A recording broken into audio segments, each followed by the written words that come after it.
சென்னை திருவொற்றியூர் பள்ளியில் வாயு கசிவு விவகாரத்தை தொடர்ந்து காற்றுத்தர ஆய்வுப் பணிகள் நிறைவடைந்த நிலையில் திங்கட்கிழமை பள்ளி திறக்கப்பட உள்ளதாக தகவல் வெளியாகியுள்ளது.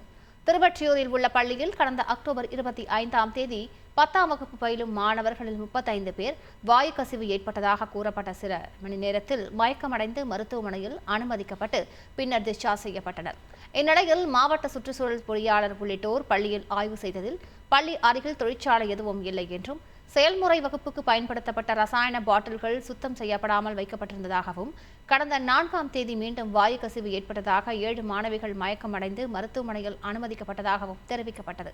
இதனையடுத்து தனியார் பள்ளி இயக்குநர் நேரில் ஆய்வு மேற்கொண்டு 3 நாட்களுக்கு தொடர்ந்து சுற்றுப்புற காற்றை கண்காணிக்கவும் சுற்றுப்புற காற்றின் தர கண்காணிப்பு வாகனத்தை நிறுத்தி சோதனை நடத்தவும் உத்தரவிட்டார். அதன்படி 3 நாட்கள் சோதனை நிறைவு பெற்று அறிக்கை தயாரிக்கும் பணியை மாசு கட்டுப்பாட்டு வாரியம் மேற்கொண்டு வரும் நிலையில் திங்கட்கிழமை பள்ளி திறக்கப்படும் என தகவல் வெளியாகியுள்ளது.